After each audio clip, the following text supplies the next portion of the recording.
Bon, c'est parti pour FT put STR. Voilà, bon bah c'est pas un truc compliqué, mais j'avais quand même envie d'exposer un petit peu mes idées là-dessus et vous montrer un petit peu comment j'ai fait pour cet exo. Alors il n'y a rien de compliqué, hein, les amis, là-dessus sur cet exo, mais j'avais besoin d'en parler un petit peu parce que ça touche les chaînes de caractères et il y a quelques petites choses en fin de compte qu'il faut quand même que j'explique sur cet exo. Donc, pour vous montrer un petit peu que mon raisonnement fonctionne, si en fin de compte je fais, voilà, je compile, enfin j'ai déjà compilé avant, et là en fin de compte j'exécute mon programme, ça me marque bien salut les gens. Voilà. Donc on va voir un petit peu comment j'ai fait. C'est pas très compliqué et vous allez comprendre, en fin de compte c'est tout con. Alors, par contre, j'ai mis ici vrai cas avec chaîne de caractères, parce qu'en fin de compte, je vais vous expliquer après. Donc, dans ce cas-là, en fin de compte, j'ai créé en fin de compte un strlength. Voilà, j'ai refait la fonction strlength entre parenthèses, hein, bien sûr, hein, qui me permet en fin de compte de pouvoir calculer le nombre de chaînes de caractères dans une chaîne. Voilà, c'est pas plus compliqué que ça. Alors, en paramètre, en fin de compte, vu que ça prend un pointeur, comme j'ai expliqué en fin de compte dans la vidéo précédente qui expliquait un petit peu les tableaux et tout ça, un pointeur, un tableau est un pointeur particulier et vice versa. Du coup, en fin de compte, quand vous déclarez un pointeur de int ou de char ou voilà, et ben en fin de compte, il est représenté sur un tableau. Voilà, de cases, parce qu'il faut savoir qu'un tableau, en fin de compte, c'est dans la mémoire de votre RAM, dans la mémoire RAM, en fin de compte, c'est contigu. C'est-à-dire que c'est bloc 1 sur bloc 2 sur bloc 3, et c'est à la suite comme ça. Voilà. Donc, voilà, je passe encore du coq à l'âne, comme d'habitude.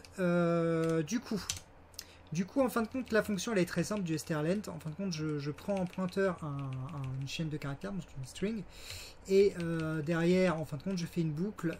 Tant que la boucle, en fin de compte, affiche quelque chose, c'est bon. Et une fois que la boucle elle est finie, enfin une fois qu'en fin de compte on ne peut plus rien afficher, la boucle se finit. Et du coup, derrière, je peux faire un return de mon index, ce qui me permet de savoir le nombre de caractères dans la chaîne. Par la suite, avec le put str, c'est ça. Et ça, c'est le main, c'est pour afficher, hein, bien sûr. Donc, pour vous expliquer un petit peu comment ça fonctionne, et moi, mon point de vue là-dessus. Logiquement, une chaîne de caractères, je dis bien logiquement, hein, dans un monde parfait et dans le monde du développement, une chaîne de caractères devrait toujours finir par un backslash 0, qui est en fin de compte le backslash 0, c'est le caractère d'échappement des chaînes de caractères, qui permet en fin de compte de dire ça, c'est la fin de ma chaîne. Voilà. Qu'il ne faut pas confondre avec l'espace. Parce que c'est ça en fin de compte que là je comprends pas dans cet exo là. C'est pourquoi en fin de compte on ne nous précise pas au niveau du backslash 0. Parce que comme vous pouvez le voir ici sur ma chaîne, ici, je peux... Oh là, j'ai reçu un message. Donc comme vous pouvez le voir sur ma chaîne ici, je peux rajouter, en fin de compte, des choses un peu particulières. Ici avec le backslash n, ça me permet de sauter. En fait, de pouvoir sauter une ligne. Pareil, si je mets un backslash t, ça va me permettre de faire une tabulation. Donc je peux décaler en fin de compte la chaîne de caractères.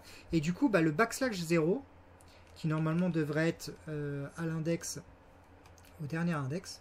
C'est pour ça que logiquement, quand on déclare un tableau de chaîne de caractères, ce qui nous permet de créer une string, on fait par exemple sur un tableau qui doit contenir 50 caractères, on va dire que ça fait 50 plus 1, parce qu'il faut toujours laisser, comme je vous ai expliqué, le backslash 0, pour dire que c'est la fin de la chaîne de caractères. Bon bref, voilà, c'est une petite aparté, hein, mais bon. Voilà, pour l'instant, vu que c'est les débuts du développement, je pense pas qu'ils ont voulu qu'on apprenne beaucoup de choses. Mais du coup, voilà, je l'ai quand même mis ici, hein, que logiquement, ça devrait fonctionner comme ça.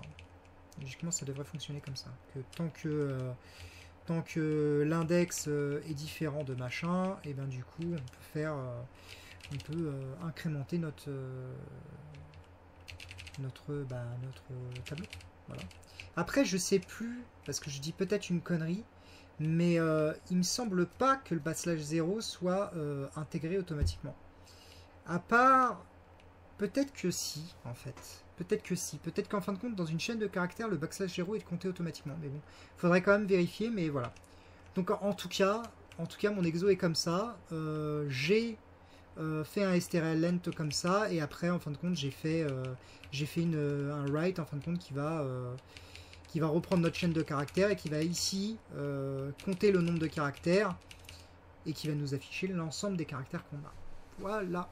Donc, ce sera tout pour cette vidéo. Donc, si les explications vous a plu, et surtout, n'hésitez pas en fin de compte à m'expliquer. Parce que je sais pas, en fin de compte, je sais même plus, en fait, je crois que je l'avais appris, mais je sais plus. Si dans une chaîne de caractères définie, qu'on prédéfinit, est-ce que le /0 est directement intégré à la fin ou pas? Voilà. Ça me semble... je pense pas, mais c'est toujours bien de le savoir. Voilà. C'est pas aucune question n'est bête, hein, faut le savoir, les amis. Donc voilà, si vous avez la réponse, ben, n'hésitez pas à me mettre dans les commentaires, ça me ferait énormément plaisir de comprendre ça. Et puis si cette vidéo sur l'explication du strlent, enfin sur ft put str qui utilise en fait une fonction personnalisée de strlent vous a intéressé, ben, n'hésitez pas à commenter ou à liker. Voilà, à la prochaine.